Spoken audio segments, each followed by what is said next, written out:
হুজুর মানুষের বিরোধিতা করলে কিছু হয় না। হ্যাঁ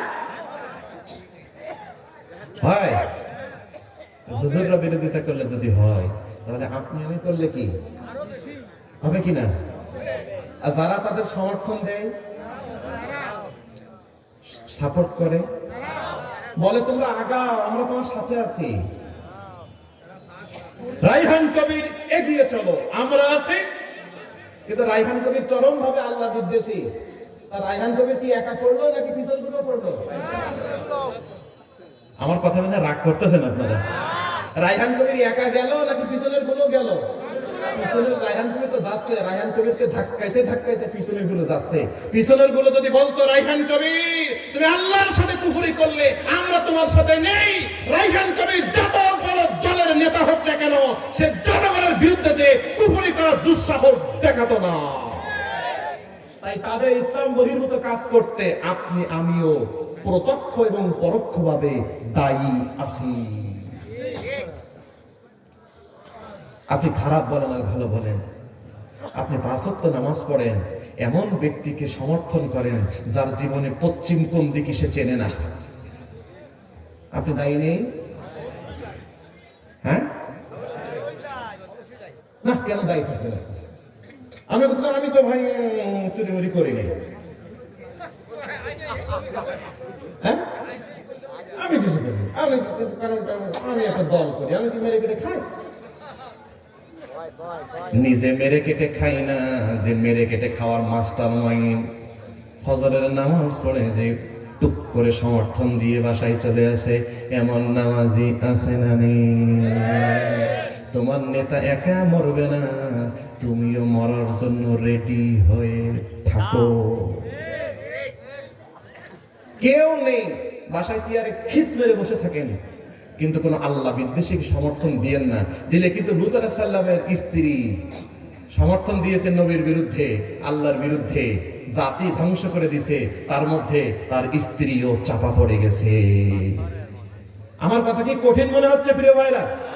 এটা বুঝতে গিয়ে পিএইচডি করা লাগবে না।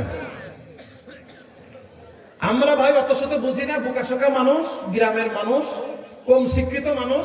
আমরা একটা জিনিস বুঝি, যারা আল্লাহকে মানে আমরা তাদের সাথে আছি, যারা কোরআন মানে আমরা তাদের সাথে আছি, যারা ইসলাম মানে আমরা তাদের সাথে আছি, যারা সত্যের পক্ষে আমরা তাদের সাথে আছি, যারা মাজলুমের পক্ষে আমরা তাদের সাথে আছি, যারা জুলুমবাজ, যারা দুর্নীতিবাজ, যারা হত্যাকারী, যারা রাহাজানিকারী, যারা ছিনতাইকারী, যারা চাঁদাবাজ, যারা রাষ্ট্রের টাকা বিদেশে পাচার করে, কোন ইমানদার তাদের সাথে থাকতে পারে না।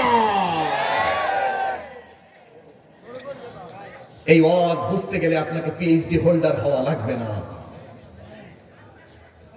অথচ যিনি আপনার টাকা আমার টাকা মেরে চলে যাচ্ছেন, উনিও পোস্টার লিখেছেন আমরা ন্যায় এবং ইনসাফের রাষ্ট্র কায়েম করতে চাই।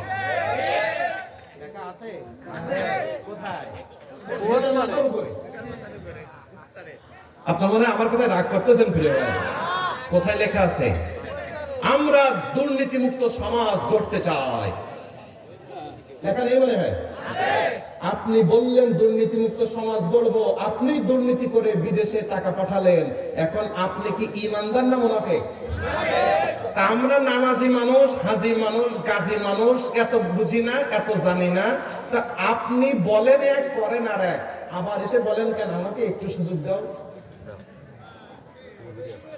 আমার কথা আপনার খারাপ লাগতে পারে প্রিয় ভাইরা, কিন্তু আমি কোরআন হাদিসের আলোকে আপনাকে বলছি। পোস্টারে লিখেছে ঠিক, দুর্নীতিমুক্ত সমাজ গড়ব, আর মনের কথা সুযোগ পাইলেই সিঙ্গাপুর থেকে টাইলস এনে বাথরুমে লাগাবো। কথা বলেন ঠিক যাবে? যারাই সংসদে বসে বক্তব্য দিয়েছে আমরা দুর্নীতির বিরুদ্ধে জিরো টলারেন্স, তারাই রাষ্ট্রের হাজার হাজার কোটি টাকা পাচার করেছে, এরা চরম লেভেলের বেঈমানি করেছে। এই জাতির সাথে ধরে বলেন ঠিক যাবে? জাতির যদি এখন হুঁশ না হয়, সামনে আরো বড় কিছু অপেক্ষা করছে। সম্মানিত সুধী, এখন কোরআন জানি না, বুঝি না, অস্বীকার করার সুযোগ আছে? যারা অস্বীকার করে তাদের সাথে কোনো আত্মীয়তা আছে, বন্ধুত্ব আছে, চা খাওয়া আছে, সম্পর্ক আছে? নেই। প্রশ্ন ওঠে 1, 2, আল্লাহ এরপরে বলছে কিতাবুন আনজালনাহু ইলাইকা লিতুখরিজান নাসা মিনাজ যুলুমাতি ইলান নূর। কথাটা কার? আল্লাহ বলেন কিতাবুন, এটা এমন একটা কিতাব, আনজালনাহু ইলাইকা লিতুখরিজান নাস,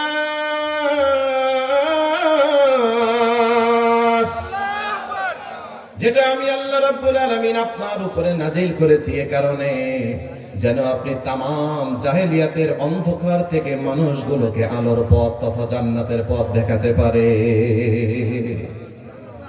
কোরআন আল্লাহ নাজিল করেছেন এ কারণে অন্ধকার বাড়ানোর জন্য নাকি কমানোর জন্য? বলেন। আচ্ছা, এই জায়গায় এই লাইটগুলো না জ্বললে অন্ধকার থাকতো কিনা?